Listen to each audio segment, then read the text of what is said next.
Hi guys, welcome in my channel Brain Boosting Activities। आज हम आपको बताएंगे how to improve hand writing और इसके लिए मैं आपको 7 टिप्स दूंगी जिससे कि आप अपनी हैंड राइटिंग को इम्प्रूव कर सकते हैं। सबसे पहले हम हैंड राइटिंग में देखेंगे कि जब हम स्टार्टिंग से ही बच्चे की हैंड राइटिंग को अगर हम अच्छा करना चाहते हैं तो हमें इनिशियली ही उसके हैंड राइटिंग के लिए बहुत काम करना चाहिए। जैसे उसके जितने अच्छे फाइन मोटर स्किल्स होंगे, उतनी ही अच्छी उसकी ग्रिपिंग होगी और हमारी ग्रिपिंग अच्छी होगी तो हमारी हैंड राइटिंग अच्छी होगी। इसके लिए जब हम स्टार्टिंग में बच्चों को पेंसिल या क्रेयॉन्स दें तो हमेशा हम ध्यान रखें कि उन्हें हम नॉर्मल क्रेयॉन्स ना देकर हम उन्हें थिक एंड ट्रायंगुलर क्रेयॉन्स देंगे। ये मेरे पास जो क्रेयॉन्स हैं ये थिक और ट्रायंगुलर क्रेयॉन्स हैं। इसी तरह आप देखेंगे मेरे पास जो पेंसिल है वो नॉर्मल पेंसिल नहीं है, ये ट्रायंगुलर पेंसिल है। इस पेंसिल में ग्रिपिंग बहुत ईज़िली हो जाती है और ईज़िली बच्चा इसे पकड़कर लिख सकता है। हमारे फाइन मोटर स्किल्स कुछ एक्टिविटीज़ होती हैं जैसे सॉर्टिंग, कई एक्टिविटीज़ के से हम फाइन मोटर स्किल्स अपने बहुत अच्छे कर सकते हैं, क्योंकि फाइन मोटर स्किल्स पर काम करने से हमारी हैंड राइटिंग पर बहुत अच्छा इफ़ेक्ट पड़ता है। तो हम स्टार्टिंग से ही बच्चों के फाइन मोटर स्किल्स पर काम करें। सेकंड टॉपिक है मेरा, फर्स्ट के बाद सेकंड है ट्रेसिंग। ट्रेसिंग में हम देखेंगे, हमें मालूम है ट्रेसिंग ये है basic tracing, simple standing line, sleeping line and slanting lines. हमें मालूम है बेसिक जब हम राइटिंग के लिए सीखते हैं तो हम इन पैटर्न्स को सीखते हैं कि सिंपल स्टैंडिंग लाइन ड्रॉ करें, simple sleeping line and simple slanting line draw करें। हम इनको कुछ हम मैजिक क्रिएट करने के लिए कुछ पिक्चर्स से, कुछ स्टिकर्स से अट्रैक्टिव बना सकते हैं जिससे कि बच्चा इनको करने में इन्जॉय करेगा। सेकंड है हमारी फ्लुएंसी पैटर्न राइटिंग। फ्लुएंसी के लिए हमें बच्चे को कुछ इस तरह से loops, zigzag, wavy, again loops, spiral and tubes, इस तरह से हमें बच्चे को फ्लुएंसी पैटर्न के लिए तैयार करना पड़ता है। इससे उनकी कर्सिव राइटिंग बहुत ही अट्रैक्टिव होगी, क्योंकि उन्हें अभी से इस पैटर्न को रेगुलर फॉलो करते करते रहने से उनकी कर्सिव राइटिंग की प्रैक्टिस हो जाएगी।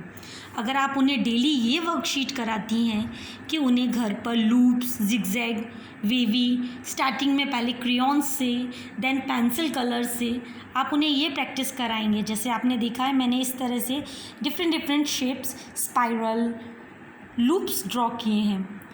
इनके प्रैक्टिस करने से भी हमारी फ्लुएंसी पैटर्न राइटिंग इम्प्रूव होगी।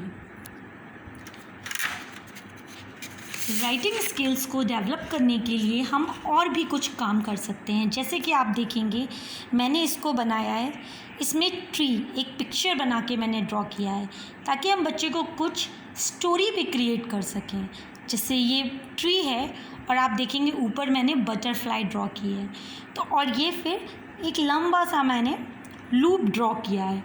बच्चे को ये पैटर्न आप फॉलो करने के लिए बोलेंगे तो आप खुद ऑब्ज़र्व करेंगे कि जैसे जैसे वो पैटर्न फ्लो करेगा तो उसके हाथ को एक फ्लो में बहने की आदत हो जाएगी। तो जब वो कर्सिव राइटिंग करेगा तो उसकी कर्सिव राइटिंग की प्रैक्टिस बहुत अच्छी हो जाएगी पहले से ही।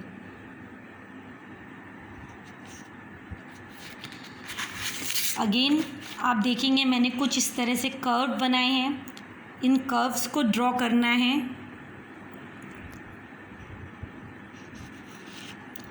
फिर मैंने इस तरह से जिगजैग, लूप्स, इनके अंदर पेंसिल ड्रॉ करनी है। और हमें एक बात का ध्यान रखना है कि जो पेंसिल हम इसके अंदर ड्रॉ करेंगे वो इस वॉल को टच नहीं करेगी। तो बच्चा पूरी तरह से फोकस करेगा कि हमें पेंसिल बहुत स्मूथली ड्रॉ करनी है, ताकि हमारी पेंसिल जो ड्रॉ कर रहे हैं हम वो वॉल टच नहीं करे। ये मैंने सिंपल पैटर्न दिए हैंगे। फिर इस पैटर्न को मैंने थोड़ा अलग तरह से बना दिया है। देखिए आप, जैसे ये पैटर्न है, इस पैटर्न में बच्चे को और फोकस करना पड़ेगा कि मैं किस तरह से ड्रॉ करूं। जैसे आपने देखा, पहले स्ट्रेट आएंगे, फिर हम अप, देन डाउन, फिर अप, कर्व, डाउन। तो इसमें हमारे पास सारी लाइंस आ जाएंगी, स्लीपिंग, स्टैंडिंग, कर्व। आप देख रहे हैं ये कर्व भी बन रहा है। तो ये थोड़ा डिफ़िकल्ट रहेगा, पर ये प्रैक्टिस करने से बच्चे की हैंड राइटिंग इम्प्रूव होती जाएगी। ये देखिए, इन पैटर्न्स को, इनके अंदर उसे लाइन ड्रॉ करनी है और विदाउट वॉल टच किए हुए। एक मैंने और एक्टिविटीज़ में इंक्लूड की है। ये एक्टिविटी है कि हम कोई भी 2 डिफरेंट शेप बना सकते हैं। स्टार्टिंग में उन शेप में मैं स्पेस ज़्यादा दूंगी, तो स्पेस ज़्यादा है, फिर धीरे धीरे हम स्पेस को ग्रेजुअली रिड्यूस करते जाएंगे। तो जब स्पेस हमारे पास कम होगा और हमें लाइन ड्रॉ करनी होगी, तो हमें पहले से ज़्यादा फोकस करना पड़ेगा। देखिए, मैंने ऊपर ट्रायंगल लिया था, नीचे स्क्वायर लिया है। स्क्वायर में भी मैंने सेम किया है।